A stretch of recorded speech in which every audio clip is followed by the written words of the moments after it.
The scent of lemon polish and old paperbacks always brought me back to Sundays at Grandma Rose's. It was a ritual, a sacred gathering where the cacophony of family life, usually scattered and distant, converged into a symphony of laughter, shared meals, and boisterous debates. I cherished those Sundays, not just for the warmth of Grandma's kitchen, but for the unspoken promise they held. We were a unit, unbreakable, always there for each other. That promise, however, began to fray at the edges when I turned 18. My acceptance letter to the state university, a beacon of my dreams, arrived with a scholarship that covered most of the tuition.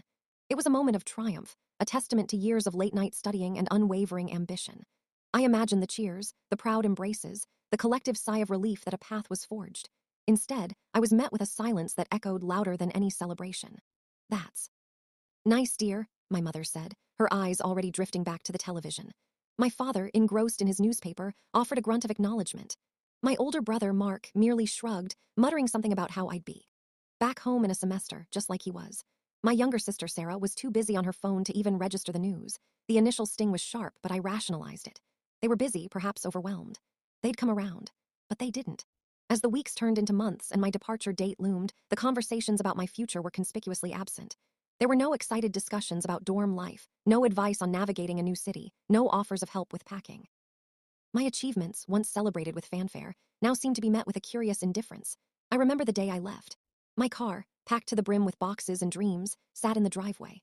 I hugged Grandma Rose goodbye, her eyes brimming with a silent understanding that pierced through my carefully constructed facade of independence. My parents offered perfunctory goodbyes, already distracted by some household chore. Mark was out with friends, and Sarah was still glued to her screen.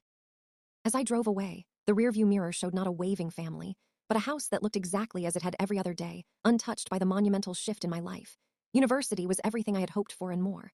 I thrived academically, made lifelong friends, and discovered passions I never knew existed. Yet a hollow ache persisted. Calls home were brief, often ending with a hurried excuse. My accomplishments, when mentioned, were met with polite but detached responses. It was as if I had stepped into a different dimension, one where my successes were invisible to the very people who had once championed my smallest victories. The realization dawned slowly, painfully. It wasn't just a lack of enthusiasm, it was a profound disinterest, a quiet dismissal of my chosen path. They hadn't actively sabotaged my dreams, but their passive neglect felt like a deeper betrayal. It was the absence of their presence, the void where their support should have been, that truly wounded me.